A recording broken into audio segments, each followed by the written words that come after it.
Cześć, ja jestem Kawiak Jones i zapraszam do mojej nowej serii o izraelskich podziemiach. Cała seria powstała przy współpracy z Iskierem z Joe Monstera, który towarzyszył mi przez cały wyjazd jako operator kamery. Przed wami pierwszy z dwóch odcinków o jaskini Fasuta, którą zwiedziliśmy z Moranem i Tehilą, o których jeszcze nie raz wspomnę, oraz Hadim i Basilem, naszymi znajomymi ze wzgórz Golan.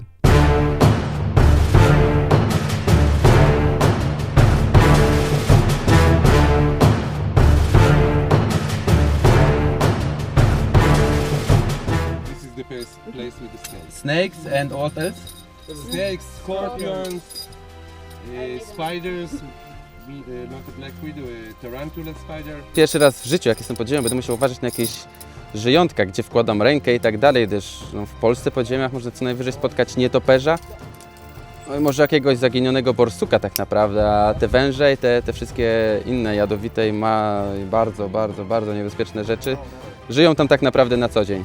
Także na pewno będzie bardzo ciekawy dzień, a ja się troszeczkę trzęsę, ale nie ze strachu, tylko z podekscytowania. Jesteśmy tutaj dzisiaj z Morenem z Tel Awiwu, z jego żoną. I oboje reprezentują izraelską grupę jaskiniową, z którą udało mi się nawiązać kontakt i dzięki którym mogę zwiedzić właśnie takie miejsca, których nie zwiedziłbym chyba nigdy w innym przypadku, bo raczej nie wyobrażam sobie, żebym właśnie w tym miejscu był w stanie znaleźć, właśnie tą dziurę pode mną.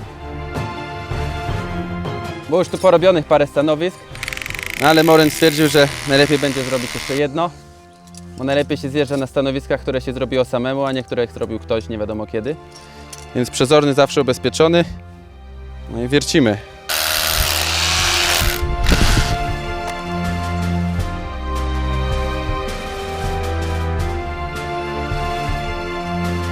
Nawet wybranie miejsca na dziurę jest już taką, że tak powiem, grupową robotą, bo trzeba popatrzeć, gdzie jest skała mocniejsza, gdzie jest silniejsza. Fajnie, można się tutaj naprawdę dużo nauczyć. Jesteśmy dżentelmenami. Panie przodem. Yeah, it's an open space. No właśnie takiej żony sobie muszę poszukać. But there isn't any reason to stop on the road. It's better to you to go down, so because if you will go down, you will see all the beauty of the cave. No to zjeżdżamy. W końcu izraelskie podziemia. Na samym dnie przywitały nas jaszczurki, salamandry. Podejrzewam, że nigdy nie widziały ludzi, więc dlatego się tak jakby nas nie boją ani trochę. Gdzieś tam już koledzy namierzyli malutkiego węża. Ale to miejsce jest po prostu masakra. Jeszcze nigdy nie byłem w czymś takim.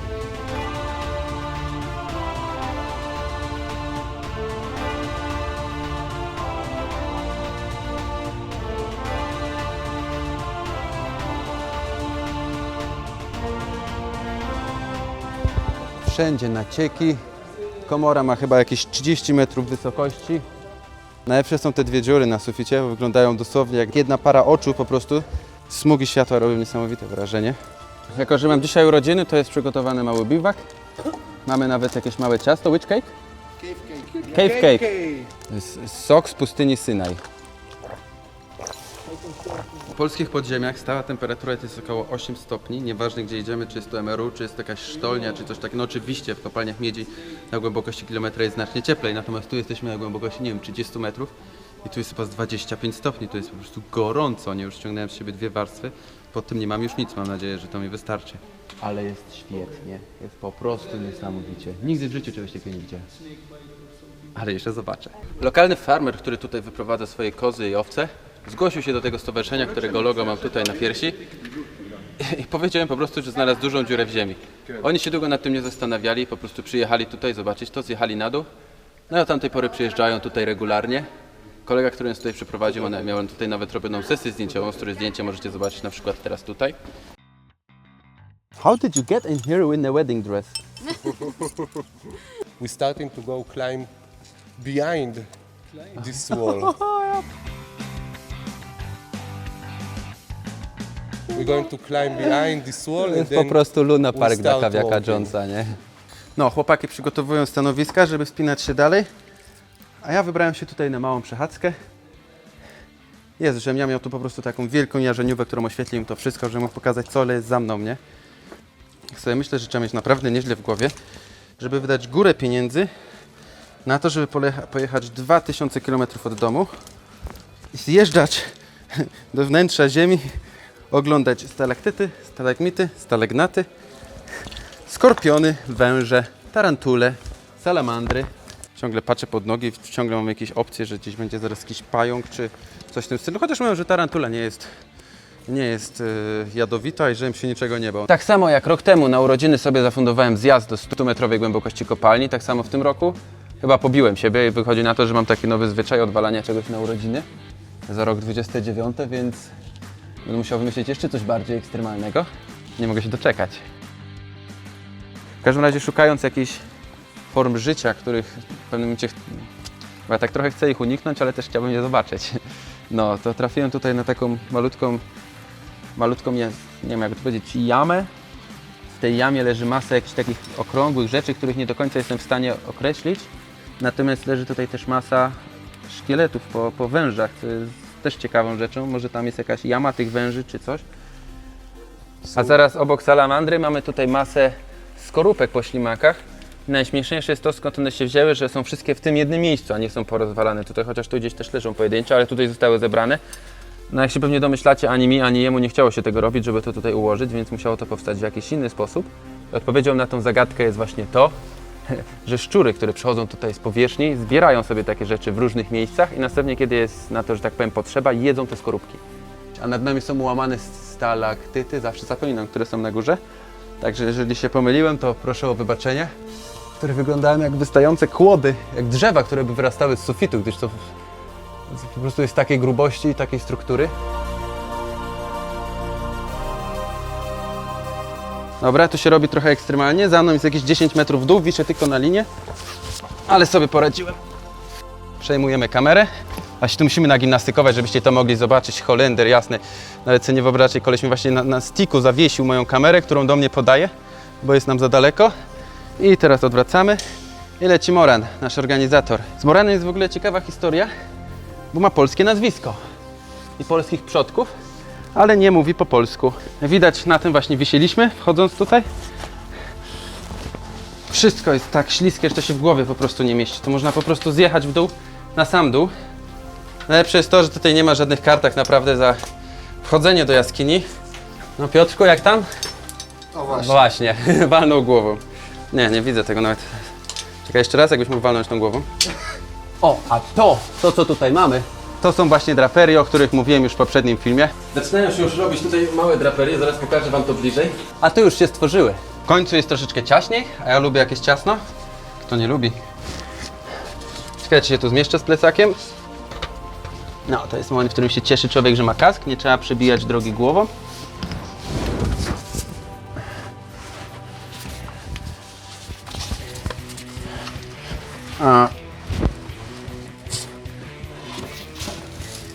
O Jezu, jak fajnie. Jestem cały spocony, mimo że mam na sobie tylko koszulkę. Jeszcze nigdy, ale to przenigdy pod ziemią nie było mi tak gorąco jak mi teraz.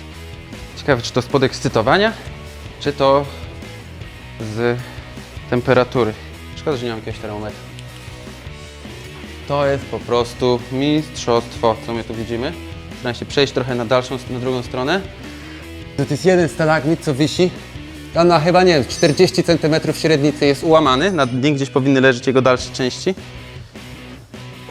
Ale ta ściana, ona ma z 20 metrów wysokości. Lepiej sobie nie mogłem tego wszystkiego wymarzyć. Co mam ochotę normalnie wcisnąć się w każdą najmniejszą szparę i zobaczyć, czy może coś tam jest jeszcze dalej, głębiej za tym.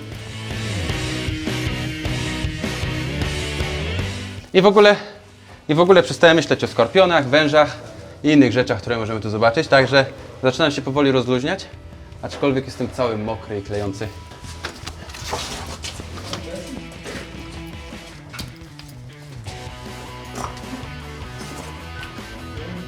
Każdą kamerę, którą mam przy sobie, jest sterowana z mojego telefonu. Całe szczęście jest to telefon pancerny Kata, który mogę obsługiwać w rękawiczkach, więc można powiedzieć, że jest to w pewien sposób komfortowe. Charge your GoPro. Dobra, szybka zmiana baterii.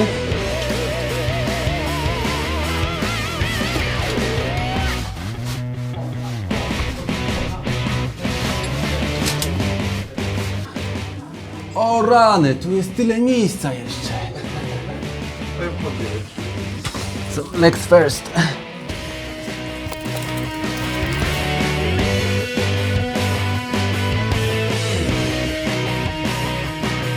Jezu, jak mi tu jest dobrze, to jest net, nie wyobrażacie. Tego nie opiszą żadne słowa i żaden obraz.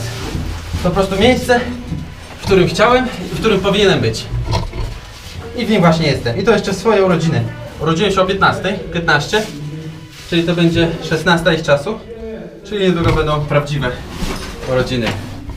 Jak widzicie, to jest naprawdę wolna amerykanka, jeżeli chodzi o nagrywanie. Nagrywam właśnie na 2 kamery jednocześnie, ona ma sobie jeszcze mikrofon. O, a tak wygląda Piotrek, Siema. który cały czas traci swoje jaskiniowe dziewictwo. Sąsiedzki jest okej. Tak. Musisz przejść nogami naprzód. Okej, jasne. No, tak to właśnie wygląda. Tak się bawimy. Musicie naprawdę wziąć pod uwagę to, że niektóre ujęcia nie będą tak ładnie wykadrowane, jak to mogą zrobić inni youtuberzy. No ale jak też sami widzicie, warunki są syńsko trudne. I robię co możemy, naprawdę. Dobrze, że nie rozwinąłem sticka na 3 metry, bo wtedy już bym tutaj w ogóle nic nie mógł zrobić. Ale może jeszcze będą miejsca, gdzie można rozwinąć go na 3 metry. Zobaczymy.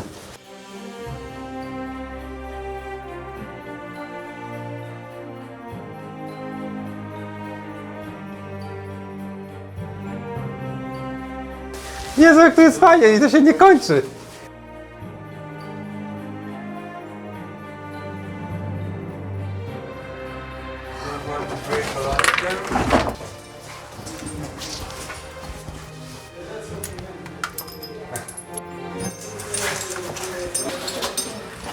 This is a small room, but I like it the most because of the ceiling. It's impressive ceiling that you can see exactly on the top of you. Everything is so unique. Jak się bawimy, Piotrek? Bardzo dobrze. Ciężko powiedzieć dokładnie jak, bo to jest Pierwszy raz, nie? Ale czuć w środku, że są motylki tak zwane. Jest wrażenie, jakby się człowiek znalazł w zupełnie innym świecie. Dobra, jako że doszedłem do przodka i znalazłem jeszcze jedną małą dziurkę, z przyjemnością się z nią wcisnę. How about snakes and stuff like that? Not in this place? You will say snakes, hello. No zobaczymy, jest ciasno, czyli dokładnie tak jak lubię.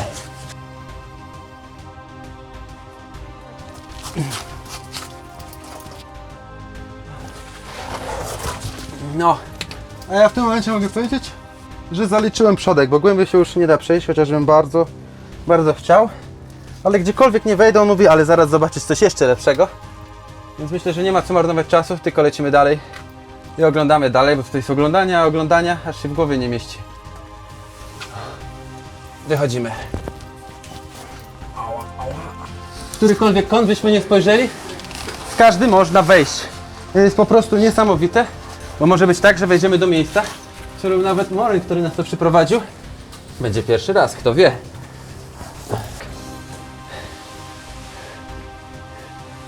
To trochę wygląda jak więzienie. Ciekawe, czy można przejść na drugą stronę, a ja podejrzewam, że można. I zgadnijcie, kto się tam zaraz znajdzie. Tak jak w poprzednim ujęciu mówiłem, że to wygląda jak kraty, za które można przejść, tak w tym ujęciu znaleźliśmy się za tymi kratami.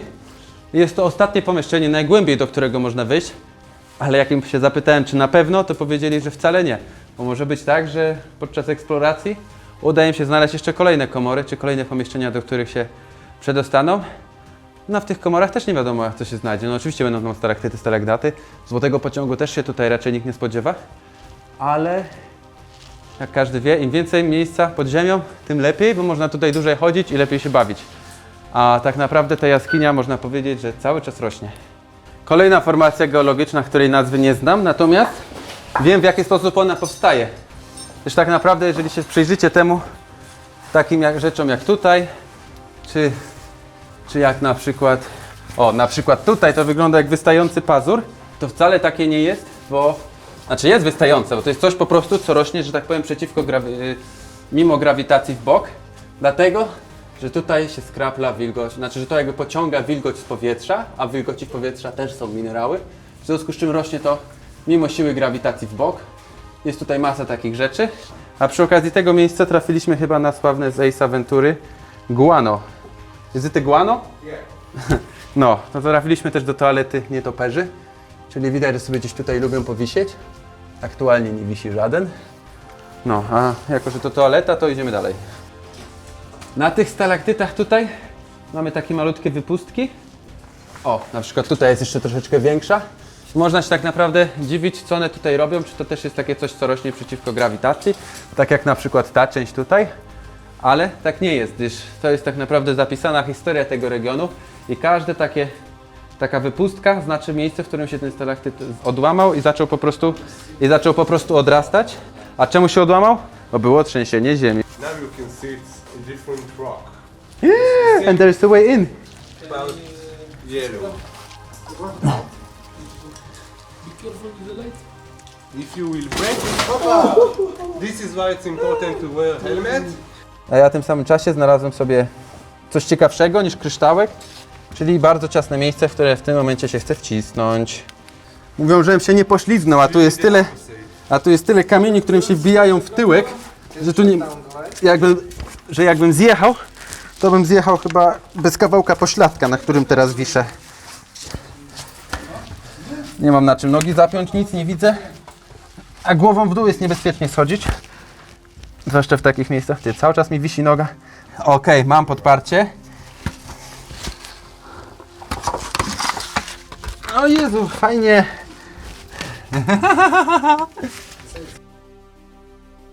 Właśnie widać, że to, na czym tu jesteśmy, to są kamienie, które kiedyś oderwały się ze stropu, tylko że one się tak naprawdę oderwały tysiące lat temu, bo już są tak porośnięte.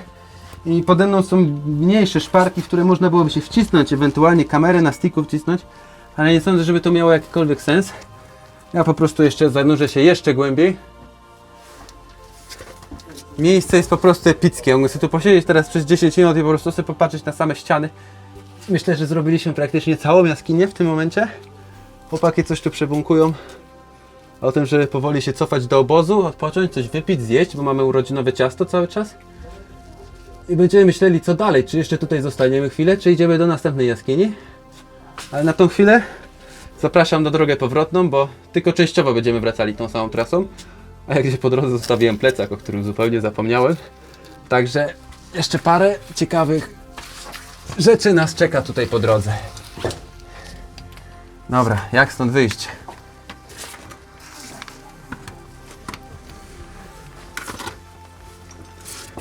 Super sprawa. Lepiej sobie urodzin wymyślić nie mogłem. No i tu mi się przypomina taki cytat, który mi się bardzo podoba. Nie pamiętam, kto go powiedział, ale powiedział: twój najgorszy koszmar to moje najlepsze wakacje. I właśnie taki jest teraz. To są moje najlepsze wakacje.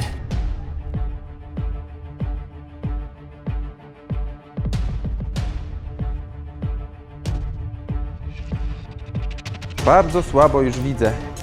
Gaszę światło i zamiast ciemności widzę zieloną plamę. Morynowi właśnie na głowę spadł prawie kilogramowy kawałek stalaktytu. Fajniejsze w selfie sticku jest to, że można go wsadzić w najróżniejsze miejsca. Na górze rozpętała się burza. Nie topesz, kurwa. Także tak wygląda zejście do drugiego poziomu, ale ja jestem pojebany.